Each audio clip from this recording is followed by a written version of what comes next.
If you're not happy and fulfilled in what you're doing and life is not good, you hit a rock bottom point, you hit something. And I've hit multiple in my life, like bankruptcy, accident stuff. Also almost died 3 times from gut problem. I was bleeding a lot. I had a parasite in belly that almost killed me. I spent a whole week on fentanyl at the hospital. Oh my goodness. So there's a lot of things that were happening, and I was like, obviously, it's like every time something happened, when the body is not at ease, there's a dis-ease, you're gonna have symptom. Your body is warning you that something is not good, and my body kept telling me, you're changing, but you're still remaining similar in terms of there's still a lot of things you're doing that are not aligning. Keep cleaning, keep pursuing to become that person. So it was just a decision that I made. I was like, obviously I don't want to be that person anymore. And now it's time for me to step into who I'm going to be in the next few years, the coach that I am now. So let's start building that. Hi guys, I'm Mike Chabot. Welcome to Entrepreneurial Unleash. You're watching the show. Hello again, everyone. I am your host, Edward Collins, and you are watching Entrepreneurial Unleash.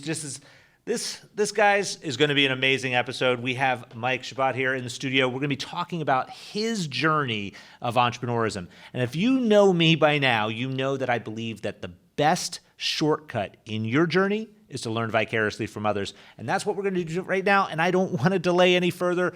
Mike, thank you so much for being here. Thanks for having me, man. Your place looks amazing. I love it. Oh, thank you. It's definitely a work in progress. There's always more to do, but yeah, we have a lot of fun here at the studio, myself and the team. It's inspiring. Awesome. Well, I know a little bit about you, but I'm not sure the audience does. So what I'd like to do before we jump into like your story and your background, just tell me a little bit about where you are right now and what you're doing right now. Awesome. So right now what I do is I help men take an holistic approach to their business journey. Okay. So what led me to do this, we'll go in the story, but now I live in Florida, beautiful wife, I'm going to have a kid. So life is good. And I have 4 pillars in life that I think I mastered, which is health, wealth, relationship, and happiness. Okay. And now I'm just living my best life and trying to help people, and especially men, because I coach men, to do the same. Okay. And the journey that you're on right now, obviously, is going to be multifaceted. You're doing lots of different things in that assistance, that coaching, if you will. I'm just curious, like, what inspired you to get into that in the first place? Because I know that most people who get into coaching, it's usually something that's happened in their life. So tell me a little bit about that. Little background story. I always been like a trouble kid, if you mean, like in terms of I had school was easy for me. I had A everywhere and stuff. So when it's easy, it's boring. So I started like disturbing class. I believe that the school system is outdated and it doesn't serve kid like me.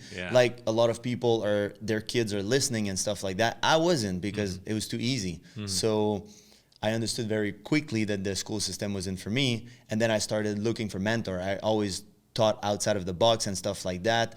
And growing up, I had a past of which we'll get to, but I was kind of a drug dealer, criminal, and all that stuff. And I got a big motorcycle accident, and 2 of my best friends died. So oh my goodness. I was like, okay, this is not working. Maybe I should try something else. And then I found some mentor, which one of them was Tony Robbins. He didn't mentor me personally, but I started looking at all his stuff. Vicarious learning, which is what I'm all about, right? Exactly. And then that's when it hit me. I was like, that's what I want to do. That's what who I want to become, like the next Tony Robbins, but just a different version. And that's what led me to the path of coaching and becoming the person I am today. Where'd you grow up? Montreal, like a little suburb of Montreal in Canada. So I'm French Canadian. And yeah, I would say that over there on top of it, there's a lot of small-minded mentality. It's not like the American dream, but it's just like, it's really hard to make $100,000 a year. It's really hard. You got to go to school. You got to have a job, and then everything is hard. And I was like, there's got to be another way. And I was looking. Well, the vast majority of people here in the United States don't make $100,000 a year. Yeah. I mean, the average income is anywhere from $55,000 to $60,000, depending on which metric you look at, who's measuring, who's handling that measuring stick, if you will. But when it came to like your growing up itself, like what was like family life like then? My family was amazing. I mean, like supportive, loving and caring. Yes and no. I mean, they supported me in terms of I could do whatever I wanted. My parents always backed me up. They didn't let the school put me in trouble and stuff like that. Okay. My dad come from the same background as me, so that's why I followed the step. Didn't have but with me they were always amazing. And the only like problem in my family, I would say, is money. Money always been a thing. Like my mom and my dad were fighting all the time. My dad is an NA and a gambler anonym. So he was working, but you know what I mean? And he was also gambling. And then my mom was working hard. She had a business, but money was always an argument. So in my head as a kid, I was like, there must be another way. I don't want to grow up fighting with my partner, my wife, whatever. Right. So yeah. When you were growing up then, obviously school was easy. You weren't challenged, so you started acting out, and then you got into some really bad trouble, right? Like you started doing some bad stuff. Yeah. So tell me about that. Like, what was that like? I never really got in trouble. I was smart doing it. And you got away with it. You got away with it. Yeah, I wasn't doing like a massive amount. I was doing an amount to kind of have a good life and being able to go to the restaurants and stuff like that. And I was also, at the same time that I was selling a little bit of drug, I was an entrepreneur. So I had a company at 18 years old. I had 12 employees, and I was doing like 2 jobs, and I had 11 class in college. So oh my goodness. I wasn't sleeping so much because I was partying all the time, but I was sleeping in school. But I was still having the best grade. And like weird shit started happening. I got accused of sleeping with a teacher to have the grades because I was sleeping in class, so they didn't believe that I got grades. Well. Yeah, it was a lot of things happening. I was like, okay, this is not working, and I just wanted to make more and more and more money, and I was like, I gotta work harder, you know, the hustle culture. But I understood very quickly that this was not gonna be for me. Yeah. Now, tell me about that accident though. Like, what was that about? Well, I was 19. I was driving a motorcycle, and you were driving? Yeah. Okay. So, it was late, and I was like, I want to get home fast. And I was stupid. You know, you're young, you think you're invincible. And there's one thing I didn't predict is that there was going to be a hole in the road. And what happened is it was 2 a.m. And I shift every car on it was a turn, so I shift everybody at 240 kilometers an hour because I needed to go in front of the whole line. And then when I exited in the side, there was a hole. So my bike started did a wheelie. And then when I got it back down, we have something called steering dumping. I didn't have the controller on my bike, so my steering started to do like that. And then the steering locked and the bike flipped and projected me. So it was like 6 months of work, of everything, because I was on the, I don't know how to call it, but I had like skin burn everywhere. So they had to. Road rash. Yeah. Is what we refer to it. Yeah. Wow. So it was my fault. I take blame, but it was like life was telling me something. That's how I see it. Like I was not on the right path, and life wanted me to take a break. That's 6 months of what should I do with my life now? Okay. And at the same time, you lost some friends, you were saying? So, yeah, I had 2 best friends. Okay. That were selling drugs for me. Okay. And one of them was a drug addict, so he died from an overdose. Oh. And the other one, he just had a heart condition, and we went to party for his birthday. We took MDMA. The next day, I was still hangover, so I didn't go. He wanted to go again, and on that night, he died from a heart attack due to drugs. So I had 2 very back-to-back experience like that. And again, it's like you ask yourself, like, okay, maybe I shouldn't sell drugs. Like, it's not that you don't force people to consume it. Whoever wants to take it, take it. But I was like, maybe I'm not doing the right thing. Like, it's like, maybe I shouldn't align with that. And that's what life is trying to tell me. And then was that turn like quick, or was like, did you transition slowly? Like, I mean, that had to have been like stressful for you to see your friends die. And I mean, I had always that thing with that I believe that everything happened for a reason. So for me, it wasn't hard. I was like, okay, this is life telling me a message. Of course, you lose friends, so you're like, it's sad. But I was like focusing on what's the message, and then. Yeah, I just stopped one day to another. I was like, this is not for me anymore. I'm not going to sell anything. And I got rid of everything, and that's it. I started like... cold turkey, like, boom, I'm just done. Yeah. Okay. And then I went back. I also closed my company. Okay. And what was that company doing, though? Window washing. Washing. Yeah, residential window washing and gutter and stuff, because we have winter and spring and fall, and so leaf. Yeah. And I was also washing, I think it's called the cardboard of the house, like the side. And so I was doing that as a student, like it was a student business, and I wasn't so serious. Like, obviously, I was drinking all the time. I was doing my thing. So so when my employee were not showing up, imagine you're hangover at 5 a.m., your client called, it's like, hey, your guys are supposed to be here, I'm coming, and out. Right. So I realized I wasn't able to manage that business, and it's not really what I wanted to do, so I closed it down too. Okay. So is that when you like found out about Tony Robbins, or like?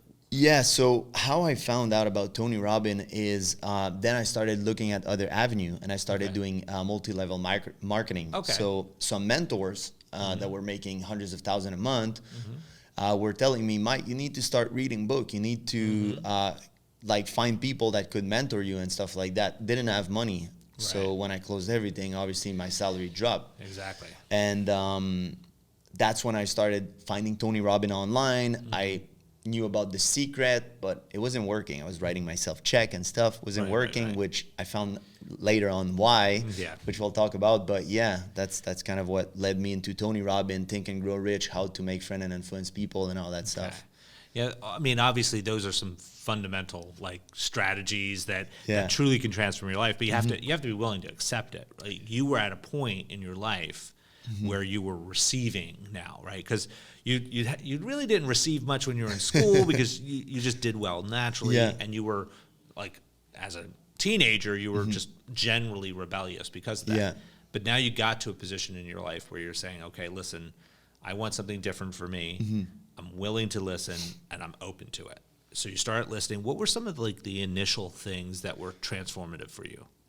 Initially, I mean, starting to do the work. Okay. Because what I'll say now is, people when they see The Secret or Think and Grow Rich or stuff like that, they think, the book says it, Think and Grow Rich. I believe it should say Feel and Grow Rich.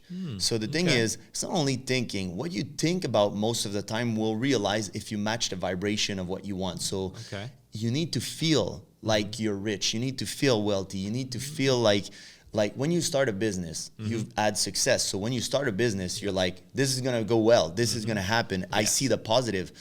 But when you didn't have that before, I was like, it's not going to work. I might lose my money. I didn't feel like I was into money. I was like, I need money. I want money. So I wasn't doing things the right way. So obviously, manifestation and whatever they teach is good, and I was applying it, which led me to become a better person, which led me to be kind to others, because one of the things that I learned in how to win friends and influence people is you should leave people with a sense of value. So when you leave the room, I was the cool kid. I was selling steroids, drug, whatever at school. So not that I was a bully, but I was like, didn't really care about nobody. I was doing my thing, like, fuck everybody else. I'm the king. But it's not how you should live in life. And I learned it. That's when I got more in spirituality later on in my life. But that book taught me that you should be nice to people, because you never know, and genuinely nice, because you never know, maybe one day you need them, or maybe one day somebody can help you. And if everybody think you're an asshole, they're not going to want to do anything for you. When you look at that stage that you're in now, like you're about to transition into adulthood, right? Because that's really what it's all about. You're becoming an adult. Like, were there any people in your life, like personally, like tangibly, where you could actually reach out and sit down and have conversations one-on-one, or was it all like vicarious? Was it all like Tony from a distance and stuff? So all mentor. And what I did is, there was one guy that was doing, at that specific moment, I was like, what is the one thing? Because obviously I cannot be like what they used to call a life coach. I don't call myself a life coach. I call myself like just a guide. I'll guide you to the road to abundance. But the thing is, I was like, who done it? And what can I be one of the best in the world? I was genetically gifted with my physique. So I was like, I can be top fitness in the world. Right. So that's what I started looking. Who did it? And there was one guy called Mark Fit. Mark Fit. Yeah, he was a big influencer back then, like 5 million. We're talking about 12 years ago, 5 million followers on Facebook. I reached out to him. We had friends in common. I didn't know the guy. He was making $30,000 a month back then, like 12 years ago. The guy's huge. 20. Yeah. So one of the top influencer in the world. So I'm like, bro, I need to meet you. Would you agree to meet me in a coffee, and I need 30 minutes of your time? And he's like, yeah, sure. Okay. And in the meantime, I was trying everything, drop shipping, everything you can imagine. All the stuff, right. So I meet that guy. He gives me his recipe. I'm like, I'm going to do the same. So good looking man, my physique well, how your chest is, shoulder, and everything. It's genetic. Yeah, so exactly. I started training. I was competing to Mr. Canada and stuff. So really fast, I got traction as an influencer, and I started getting like millions of views. So yeah, that's what I was like. This is gonna be my setup for becoming the coach that I want to be in the future. What was the model that he shared with you? He was like, remember? yeah, he gave me like some website to have a course, a login that you would coach people. He told me like, he was sharing the funnel, basically. Yeah, like kind of the funnel, and then he was sharing that what he was doing, posting twice a day, and kind of like the type of post. And then I started what we call funnel hacking. I started looking at his stuff, studying his marketing, studying everything. And then I was like, I'm the tattooed version of that guy, and I'm bigger and stronger and everything. So I was let me go do that. Interesting. And how was that journey? Like, so you're now becoming an influencer yourself in the fitness environment. Like, what was that like for you? The influencer part was really nice in terms of it was good for my ego, got a lot of view, got a lot of traction. The business part, because I was so much into money and not really serving, it wasn't so good. It was up and down. So when I was actually getting people on a call and closing, I was making a lot of money, but I didn't really care. So I was inconsistent. 1 week I would close 3, 4, 5 clients. The next week I wouldn't work. Right. So back to like the habits that I built as a drug dealer, and same when I had the company. It's like I would do 1 month of closing client for window. I would make 20,000, 30,000. Then I would stop, and then I wouldn't care. So not consistent effort. What made you care? Like because that was pretty much your entire life up to that point. Yeah, you didn't care. Like, what started making you care? How it was way later. Okay, way later. So I end up like stripping after. I got even more girls, started to have a lot of sex with a lot of women, fell in the dark hole. I had some issue inside of me with my self-worth, self-esteem. Like my ego was big and I was projecting to be self-confident, but I was not inside, and that's what I noticed later. So I was just doing whatever and abusing everything, and I ended up in a toxic relationship with a girl that I discovered she was graduated from the best university. She was amazing, but she was a prostitute on the weekend, which I didn't know. And 25, when I hit, after all that, 25, I go bankrupt. Oh, wow. So that's when I was like, life is not so good. Like, maybe I need to change everything and start to care. And that's when I went into spirituality. Okay. Tell me about that journey. Like, how did you find spirituality in the first place? It was always around, like Think and Grow Rich, they talk about it, The Secret. It's definitely embedded in a lot of great books. But it's so an underlying thing that they drop little seeds, but you have to understand and pick it up. So I started reading more and more and more book, and I started aligning myself. And when I got rid of the relationship and I understood what we call boundaries, and I was like, if the version of me that want the $1 million, the $10 million wouldn't do it, I shouldn't do it. And it wasn't like a clean cut, obviously, coming from having a lot of sex, doing all those things, building my paradigm and my habit the wrong way. You have to change all that. So it took me a few years, and I just keep diving deeper and deeper into all the spirituality, starting meditating. Within 6 months after I break up and I change all my energy, my circle and everything, I was making back like 150,000 a year, which in Canada was good. I had a brand new Mercedes, luxury apartment, things were rolling. I was still empty inside. So I was like, gotta go deeper. And then at one point I was like, my environment, I had multiple friends. I wasn't really doing anything illegal anymore, but I had a crew of friends that were still in the game. So I was like, maybe I need to cut everything and I love those people. They're good people to me, but maybe what I'm doing now is not working. So I left for Bali. I left traveling 7 months, and I lived in Bali for 3 months to try to find who's Mike Chabot and what's the next move. I want to unpack a number of the things that you talked about just in that quick little segment, because I think it's really important. You were talking about like looking at the things that you would be doing if you were at a particular place and then start doing that. I refer to that as like the law of prerequisites.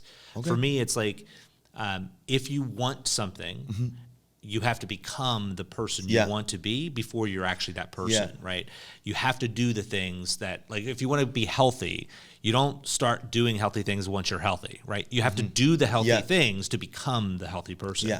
Same thing with like fitness. You can't become fit and try to do fitness routines after you're fit, right? You have to do the fitness routines to get fitness. The same thing with wealth, right? You can't act wealthy once you're wealthy. You have to act wealthy before you are, because you'd have to do all the things that make you wealthy before you can become it. So I call that the law of prerequisites. And the same thing seems to be what you were talking about, like, what would my millionaire self do? Like, would I be doing this type of thing if I was a millionaire? No, then I'm not going to do it, because I want to be the millionaire.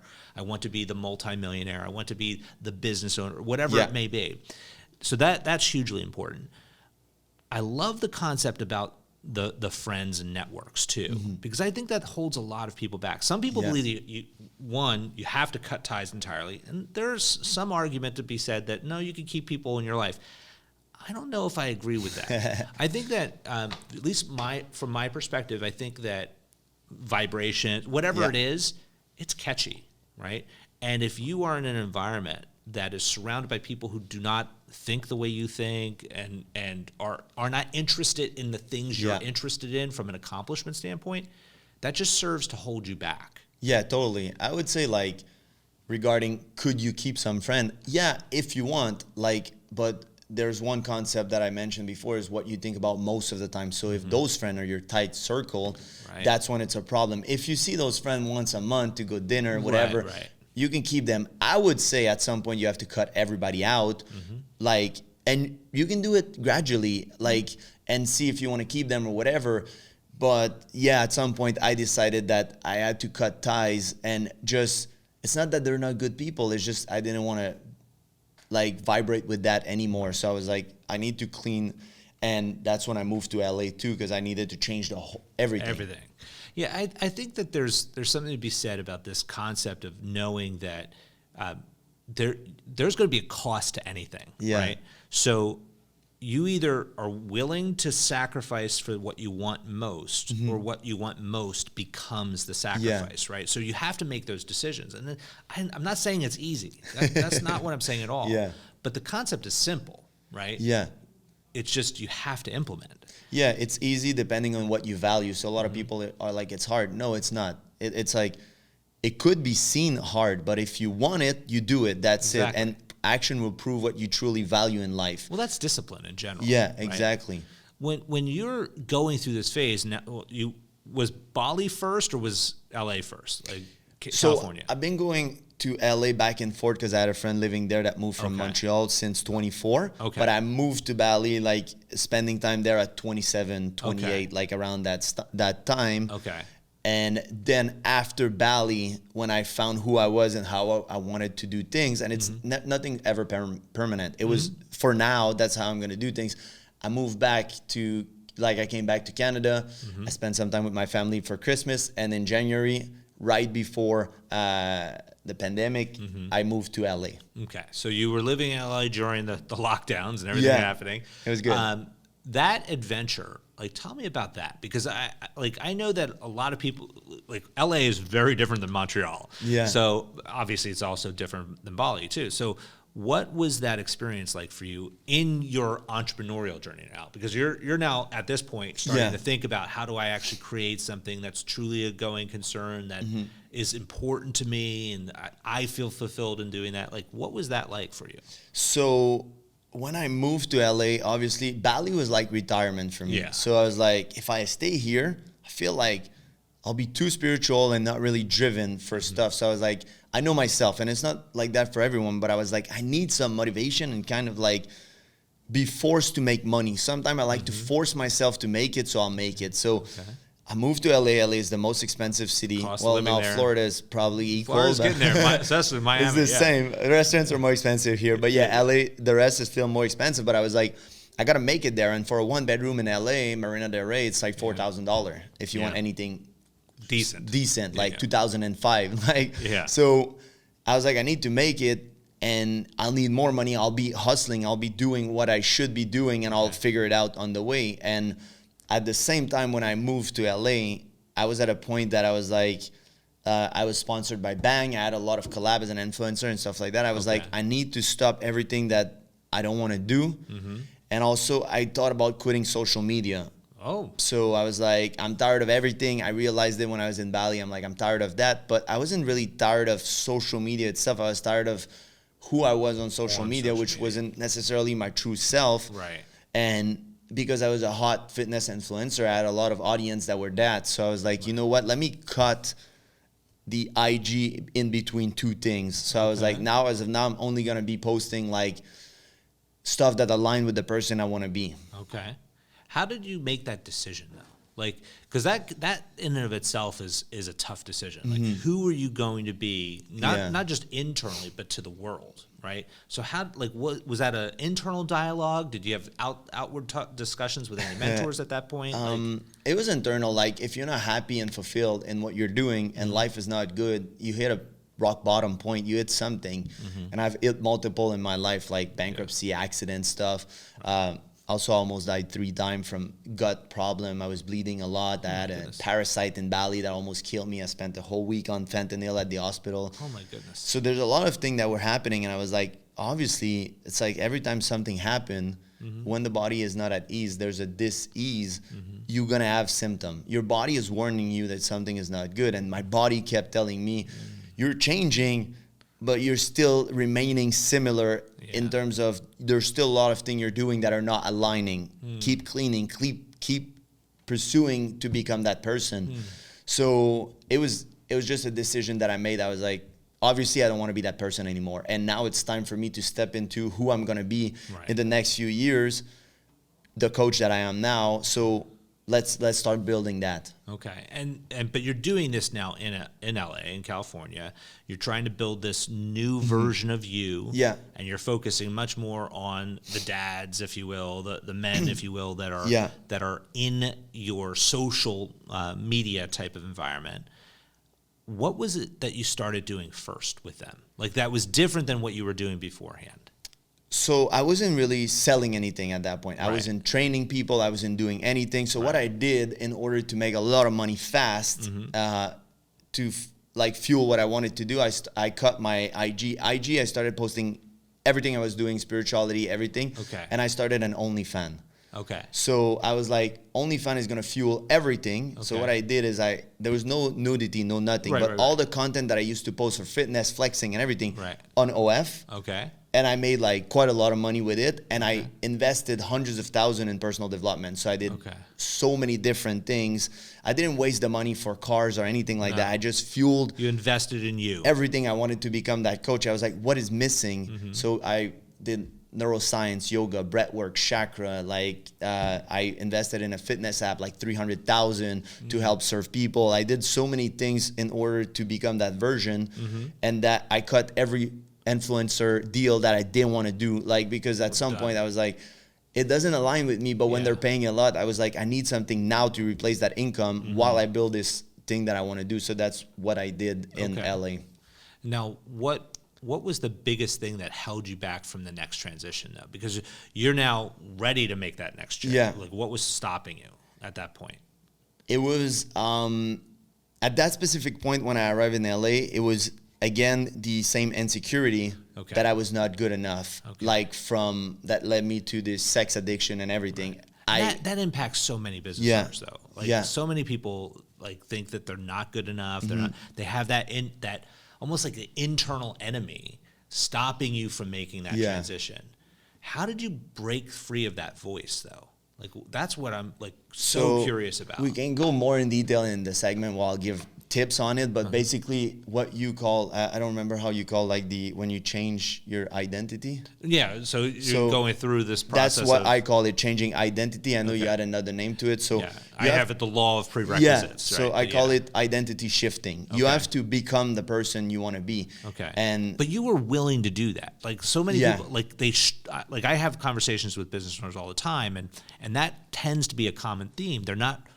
They have these insecurities. They think that they're not good enough to take that next step. Yeah. And they can't stop that voice in their head. Yeah.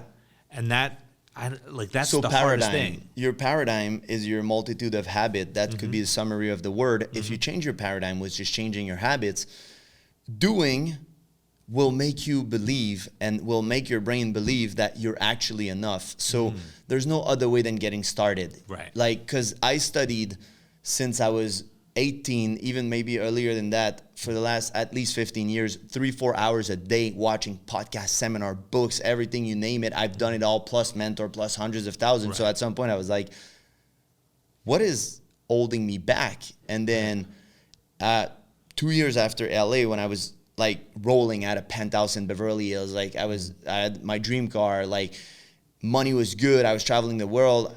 And I called one of my friends that is 50 years old. It's one of my best friends. He's a multi-millionaire. And I was like, his name is Mike. I was like, Mike, look, I want to coach people like you. So what is the deal? What do you think is holding me back? And then we determined that I was basing my value on how much money I was making. And yes, I made $1 million at that point, and that was always my goal since I was a kid. And I think that's where the trauma came from, because I told everybody in high school and even younger that I was going to be a millionaire at 25, and I was bankrupt at 25. So it hit me hard. And I was basing my value on millions of dollars. And then he told me, Mike, he's an extremely successful person, super smart. He's like, you're the only guy that challenged me in the last 5 years and made me do change in my life. He's like, your value is not how much money you make, but how you can make people change. And I was like, yeah, I'm not selling business. Technically, I'm improving the business person, but I'm not selling you. I could teach you how to make $1 million now in business and stuff, but what I'm teaching is actually the person you need to become, the mindset. So I was like, that's when it clicked. I was like, I'm ready. It's now. It's like, I've done enough. Now let's take action. And it's not an easy journey. Like, when you start something new, there's always going to be challenges. There's always going to be stuff. So that was right before I moved from LA to Florida. Okay. And I started building the course, and I started building how I was going to help people, and starting getting closer and closer to my ideal client. When that journey to your ideal client, like, was that something that you sat down and like drew an avatar about? Like, tell me about that process. Yeah. I think a lot of business owners also struggle there. Yeah, I'm really good at manifesting. Okay. So in case people don't know, manifestation is when you align with yourself and things start coming effortlessly. You become a magnet instead of chasing. So at that specific point in my life, I also manifested my girlfriend. And there was one missing piece. It was building the course. I had a lot of knowledge, but I didn't know exactly how to structure it to help people. And it was funny enough that she was doing exactly that for one of the most successful guy online in business coaching. Wow. Okay. So she used to do that. So now she arrived in my life, and she's like, hey, babe, that's exactly what I know how to do. So I'm like, oh, nice. Okay, let's put a plan. So we put a plan together. We get a whiteboard, who I want to help, what I want to do. It wasn't perfect. No. Far from it. I started sketching it. Then we started building the course. Kind of like, I started like looking at every successful and abundant person I know. Not only money, because for me, money is just one aspect. It's like health, wealth, relationship, and happiness. If you have those 4 pillars in life, then you'll be abundant, you'll be successful in my eyes. So I was like, what is all those people that have that I've been doing from the start, including myself? And I started laying out what I call the road to abundance, the journey in order to reach abundance. Okay. When you're sitting back and you're saying, okay, now I'm in Florida, I have this road, this journey to abundance. Yeah. I'm doing it for myself, obviously, and now I'm doing it for others. Yeah. How quickly did that take off for you? So funny enough, the first week that I launched the course, I made $36,000. First week I launched, everything is going. I have 150 leads to call, but it's my first business like that. I've been an influencer for 10 years, making all my money influencing, like hundreds of thousands, doing influencer deal, and millions of followers. So I'm not exactly the perfect business guy. So it was a little bit all over the place. I didn't follow all the leads. I signed those 6 clients at the beginning in order to make sure that everybody get result. And I guaranteed the result, because if you follow the program 12 weeks, you'll have result, guarantee. So the thing is, I was like, wait, I need to put a hold, because I'm losing leads everywhere. My pipes are leaking. And I can't follow up with everybody. Like, I can't do 150 calls. So And one other thing that I noticed in myself, even at that point, because I'm not perfect, is I didn't get excited. Like, I got excited to help those people, but my girlfriend's like, babe, we should celebrate the 36K in a week. I'm like, nah, I don't care. When we make a meal, we celebrate. And then I had multiple talks. Yeah, you're like, oh, okay. And I was like, oof, wait. Because I was at that point making months with influencer and everything, between 50 to 80,000 a month. Okay. For the last 2-3 years. So didn't get excited for an extra 36 because I wasn't even using my money. I was just stacking everything to invest in myself. So I was like, what's another 36? I don't care. It's not going to change my life. That's when I knew there was something that I needed to shift there again. So I'm a big believer in psychedelic and meditation and stuff. So I did multiple psychedelic hero dose through the period of 2-3 months. I did like 3. And one of them, I saw clearly a vision of myself. Like I had a talk with my higher self, and there was a lot of other successful people that I value, that I could feel their energy. And they told me, we're watching you right now, but you're wasting a lot of time. You're not the person you should be. You're still involved in OF, even though you don't like it. You're still doing, and like, you're still doing all those things that doesn't serve you. You're still gaming at the computer. You're still like, because when you make all that money doing what I call, it's not nothing, but it's very little work, which I used to like. But in order to become, I needed way more input and way more focus. So I was like, I end up the shroom journey. I look at my girl, I'm like, wait, start the camera. And I go, and at that moment, OnlyFans was still making me like $500,000 a year, and my other stuff, I cut everything, dropped every sponsor, cut OF one shot. It was in November last year. And I was like, I'm done. I'm gonna show people that when you want to do something, you have to believe 100% in you and in your faith. And everybody's like, it's easy for you because you make a lot of money. I was like, now I'm gonna risk it all. The $1 million house, the car, everything. I come from bankruptcy. I don't give a fuck. Nobody backed me up in my life. I was like, I'm gonna show you that if you put effort and you align yourself, and it's not starting from zero, because I have 15 years of stuff. And I invested a lot of money in my personal development, which nobody can take away from me. So I was like, now with all that knowledge, now it's time to become that person. So everything that didn't align with the person I wanted to be, got rid of. Wow. Now, that is not the case that most people can go through. Most people would never pull the trigger on that. Yeah. But you did, and really you did it because you could mentally, right? You've invested significant time, effort, and dollars into developing who you are right now. That obviously gives you an unfair advantage. Yeah. But when you're sitting down and you're coaching other business owners, you're coaching other men in their journey, is there any one particular thing that becomes that resonating piece for you to connect with them on? I mean, everybody wants more in life and want to be happier. So that's the thing. At the end, people think they do for the money. People think you want, like, the thing you hear often is like, I want $1 million. Cool. Why? Right. Well, it's not the $1 million you want. It's the freedom. You want to feel love. You want to help people around you. You want to do something that you love. And you think that $1 million will give you freedom to do all those things. Right. So actually, you're looking for a feeling. You want to feel worthy and you want to feel love. So let's change everything. Let's reset up your goal. Let's do everything the proper way. And then if the person cannot quit their job or cannot quit what they're doing, let's figure out when and how you're going to do it and what does it take to do it. So a lot of people doesn't have the balls to do it. A lot of people could say, I have kids, I cannot do it. Fine, but what are you doing with your time? What are you doing with the rest of the time that you're not working? Because when I was building my social media, I was working at the bank at some point. I was VP of credit. I was at TD Bank, the biggest bank in Canada. I was number 1. And that's when I started the social media, right before stripping.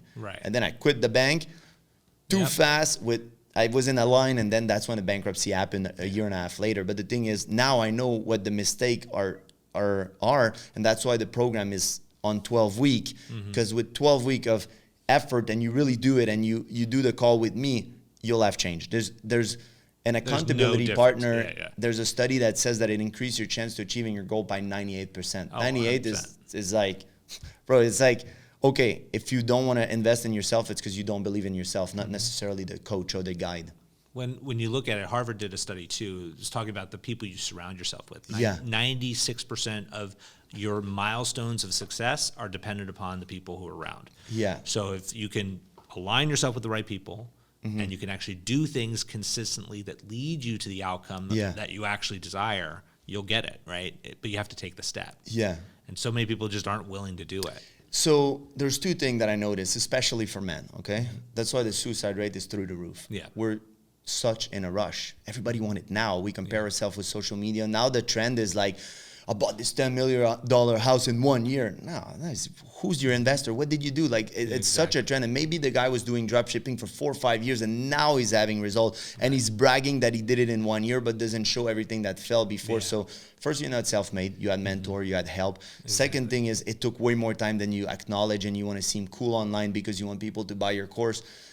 Like, that's the thing. It's like, take your time. Like, if you guarantee people, you're like, look, if I could guarantee them within the next 10 years you make $1 million, would you do it? Yeah, then start doing it. Because we underestimate what we can do on 10 years, but we overestimate what we can do in a year. Yeah. I've been posting on social media for a long time. Like, YouTube didn't pick up for me. I'm still trying to figure it out. This year I'm going to give it like a fair go, real focus.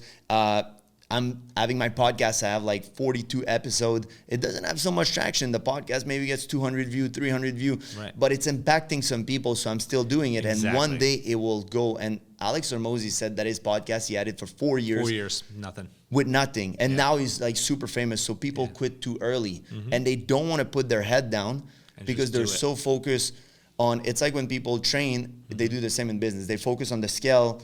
But start focusing on how you feel, how you look. Are you better every day? Same thing with the business. They focus, I didn't make $1 million, I didn't make 500,000, I'm gonna quit now, it's not working. Chill. And I saw like a video of a guy on YouTube, and the guy showed that his income in 2022, $7,000, okay? So, and everything happened more around November, December. The guy started in January, barely getting 10 view, 100 view. And then he shows his income in 2023 when he started figuring it out, because he was posting 1 or 2 videos a week. He made 650,000. So who would have kept going after 1 year of posting every single day without making money? That's what it took for me at the beginning. Influencer was not a thing 10 years ago. I can tell you, I was the only guy shirtless in the gym with my camera doing fitness. It wasn't cool. People were looking at you like you're weird. And I did it for 2-3 years before I started actually making money. Because imagine convincing all those business to invest with yourself, because it's the new TV. Now everybody got a phone. Everybody want to be an influencer. And again, we're promoting not the reality about influencer. And that's another thing that I'm aiming to change this year with the mindset, is like, what does it really take to influence people and to keep yourself and be your real self, and not only strive for money and quick cash? That's a perfect segue. Like, what do you see happening now over the course of the next 2 to 5 years for you? So now I just finished my book, my first book. Congratulations. I didn't know that. That's definitely new for me. Okay. Yeah. So it was a process. Took me 8-9 months. Obviously, English not my first language. And I wanted to be amazing, kind of the alchemist style. Okay. It's spiritual mindset, everything. Okay. So what's the title? It's called The Book of Akeem. The Book of Akeem. Okay. So Akeem is Mike, like my real name is Michael, M-I-K-E-L. I flipped it upside down, shortened it, so it's Akeem. Okay. And he's Arabic, and he's going through a journey, and that's what I want to take the reader through, the journey that it takes. It's kind of my story, but little romance. Okay. Like, it's not exactly the guy's not selling drugs or doing anything, but he's going through his own challenge. And I want to make sure that people understand that everybody has challenge, but nobody care. Right. The reason you're not succeeding is because of your biography. You keep telling your story to people, and I want them to realize that everybody has a story. Until you decide to change it, it's not going to change. So my book is releasing soon. I want to start writing my second book, which is going to be more like Think and Grow Rich or whatever. It's going to be like proper content, but not before the next 2 years. I'm going to take time to put it together. Okay. I want to start giving more talk, conference. The podcast is going to keep going, and I'm focused 100% on the coaching business. Okay. So coaching like mindset and stuff, and I'm going to combine one of the part of the program that people will have access will be social media and personal branding. And at the same time, now I'm launching my supplement company, which is going to be, there's a special project coming. It's a drink. It's something that nobody ever seen before. And I don't believe in caffeine. I don't believe in all that bullshit. It kills your brain and put it in better brain waves. So I want to do something that will help people, that they can take at any time of the day, because you should not take caffeine after 12. That will give you brain function, activity, neuroplasticity, and a lot of things that are cool. I've been on that project for 8 years, and I just manifested the investor 3 months ago. So now Now they contacted me. Okay. And they're like, Mike, you're the perfect person for the brand. We like your message. Is there anything you want to do? I'm like, I want to do this. And we're on the way to doing it. Awesome. Well, there's a thing I like to do with all the guests that come on. I like to do this mental exercise. Yeah. Would you mind going Sure. down this path with me? Yeah. I'm just curious, like, if you had the power to go back in time to visit a younger version of Mike, Yeah.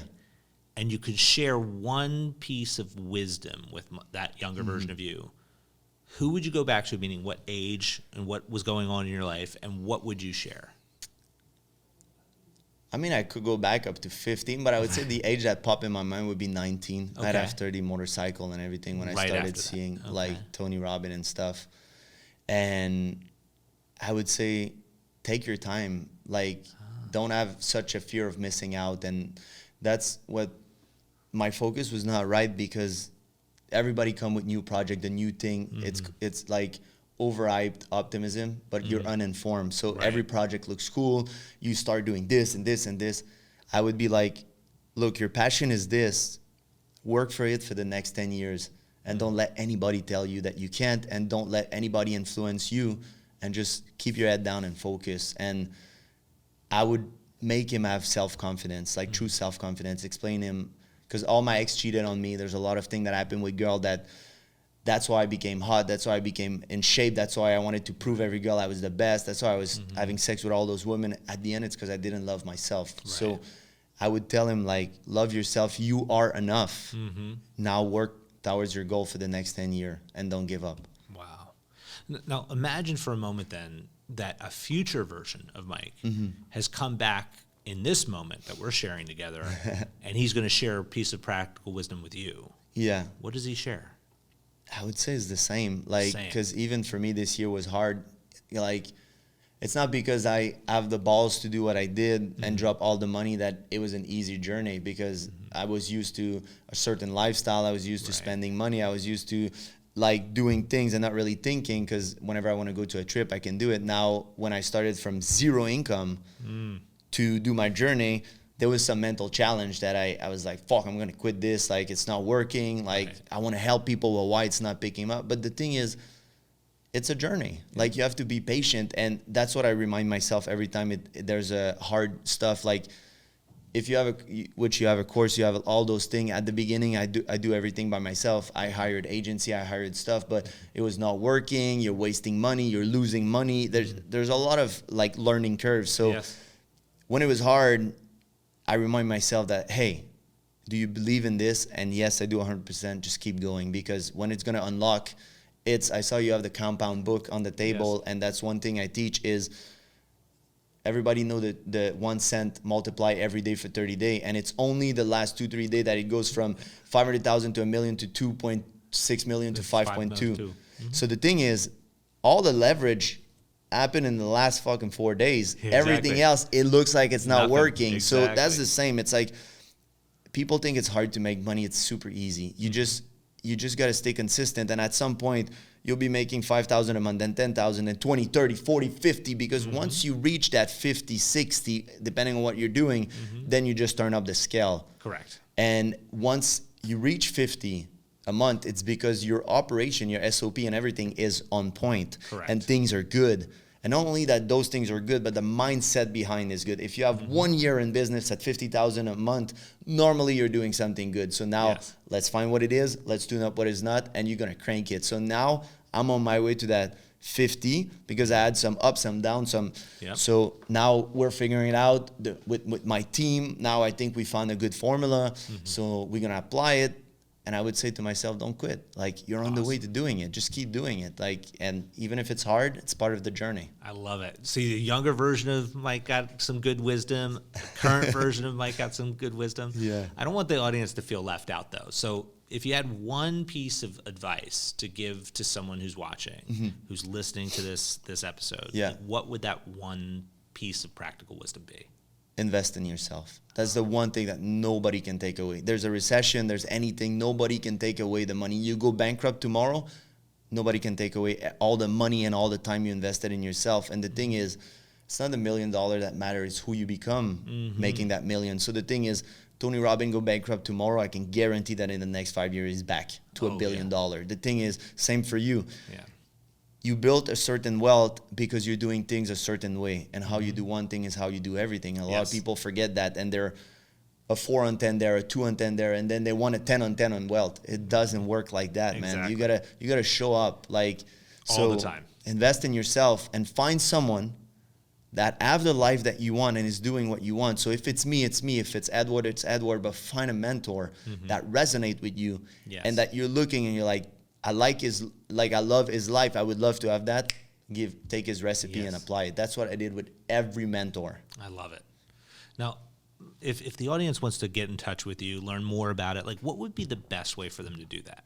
So social media, Mike Chabot Fitness on Instagram. I cannot change my username because it would be changed, but Mike Chabot Fitness, even though I don't do fitness anymore. That's it. And Mike Chabot on the other platforms. So they can just reach out to me in the DM if they have a question, if they want to understand how the program work and stuff. I have a free course that is out for them that gives them a sneak peek, free resource. Everybody, we can put the link in.